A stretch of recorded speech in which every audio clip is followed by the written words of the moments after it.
Hello friends, welcome back to my channel. সবাই কেমন আছো? আশা করি ভালো আছো, আমরাও ভালো আছি। তো চলো এখন রেডি হয়ে বেরোচ্ছি। তো কোথায় যাচ্ছি বলো তো? যাচ্ছি হচ্ছে বিড়লা মন্দির। তো সেই ছোটোবেলায় গেছিলাম, তো চলো আবারও মেয়েকে নিয়ে যাচ্ছি। তো এই যে আমরা সন্তোষপুরের রাস্তার দিকে যাচ্ছি, বাসে উঠবো, যাচ্ছি হচ্ছে বিড়লা মন্দির।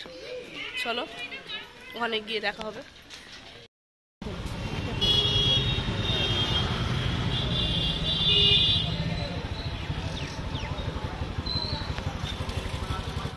তো সন্তোষপুর জোড়া ব্রিজের ওপর দাঁড়িয়ে আছি, এখান থেকে বাস ধরবো আর মিনি বাস ধরবো।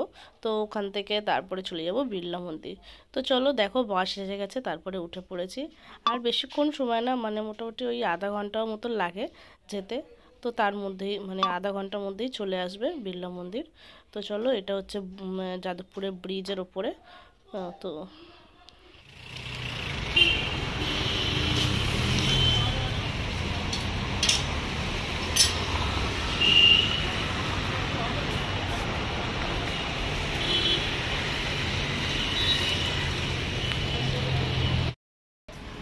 তো আমরা ঢুকতে পারলাম না, টাইমটা ঠিক মতন জানি না বলে। যাই হোক, দেখি এবার কোথায় যাওয়া যায়। হ্যাঁ, আর এখন নতুন টাইম করে নিয়ম করে দিয়েছে, আমরা ঠিক জানি না। আগে এসেছিলাম, আগে তো অন্যরকম নিয়ম ছিল, টাইম ছিল। তো যাই হোক, চলো দেখা যাক কোথায় কোথায় যাওয়া যায়, দেখি চলো। তো বিড়লা মন্দিরে এসে ঢুকতে পারলাম না, কারণ আমাদের টাইমটা জানা ছিল না। 11:30টার মধ্যে বন্ধ হয়ে যায়। তো আগে একরকম নিয়ম ছিল, সেই নিয়ম তো এখন চেঞ্জ হবেই, সেটা তো জানা কথাই, কিন্তু অবশ্য আমরা বুঝতে পারিনি। যাই হোক, ওখান থেকে আমরা বাস ধরে চলে আসলাম ধর্মতলায়। আর এই ধর্মতলা থেকে আমরা মেট্রো উঠবো। আরও একদিকে ভালো হলো, কারণ হচ্ছে আমার মেয়ে কোনোদিন মেট্রো রেল ওঠেনি, এই প্রথমবার ও মেট্রো রেলে উঠবে। কারণ সত্যি কথা বলতে ও যতবারই মানে আমরা যাতায়াত করেছি ট্রেন, বাস অথবা আমাদের নিজস্ব গাড়ি নিয়ে, কোনোদিন মেট্রোর রাস্তায় যাওয়া হয়নি, আর ওকে নিয়ে অন্তত যাওয়া হয়নি। তো আমার মাও অনেক দিন পর আসছে, সেই জন্য মারও একটু অসুবিধা হচ্ছিল, কারণ মা হচ্ছে যখন মানে ছোটোবেলায় এসেছিলো আমাদেরকে নিয়ে, তখন টিকিট সিস্টেম ছিল। এখন তো টাকা দিয়ে কয়েন সিস্টেম করে, তো মারও একটু অসুবিধা হচ্ছিল। কিন্তু আমি এসেছি অনেকবার, 2-3বার আমি এসেছিলাম এখান থেকে। আমি তাই টিকিটটাও আমি কেটে নিলাম। তো চলো, মেয়ের আনন্দ হচ্ছে, কারণ মেয়ে প্রথমবার মেট্রো ট্রেনে উঠলো। আর সত্যি কথা বলতে শুধু শুধু ট্রেনটাও চড়ছিলাম। তো একদিকে যাই হোক, মেয়ের আশা তো পূরণ হলো, অনেক দিনের ইচ্ছা ছিল, সেই ইচ্ছাটা পূরণ হলো। তো চলো, এই সিজনটা সত্যি কথা বলতে আমরা বেলুড় মঠেও ঢুকতে পারিনি। যখন 31 ডিসেম্বরে আমরা বেরিয়েছিলাম, তখন বেলুড় মঠেও ঢুকতে পারিনি। তারপরে ইকো পার্কেও আমরা ভুলবশত 4 নম্বর গেটের দিকে চলে গেছিলাম। এই হ্যাঁ, 4 নম্বর গেটের দিকে চলে গেছিলাম, কারণ 1 নম্বর গেটের দিকে মেলা হচ্ছিল, সেটা আমরা বুঝতে পারিনি। যাই হোক, এই সিজনটা সত্যি আমাদের জানি না কেন এইভাবে কাটছে। তো যাই হোক, একদিকে ভালো হলো, মেয়ের একটা আশা তো পূরণ হলো। তো চলো বন্ধুরা, এবার মেট্রো রেলে উঠবো।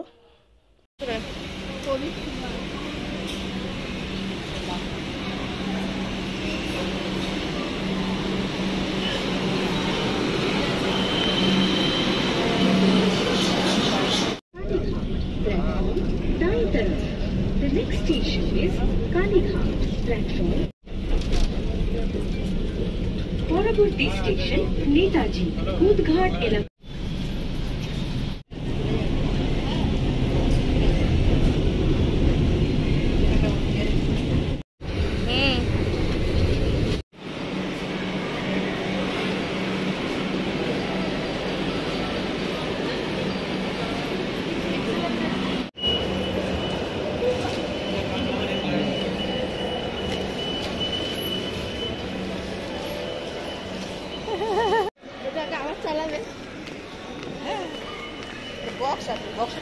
বক্সে পড়ে গেল, আবার চলে যাবে এতে।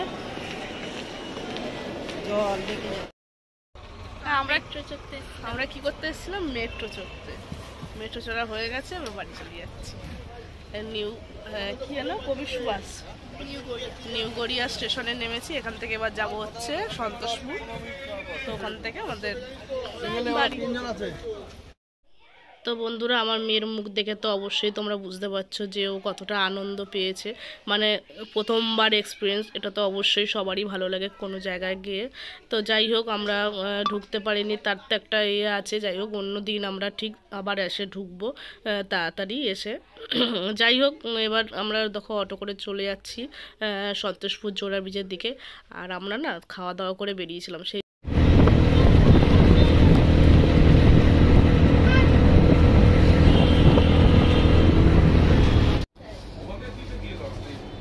কি নিল দেখি তোর বাবা, দুটো জিনিস নিয়েছে।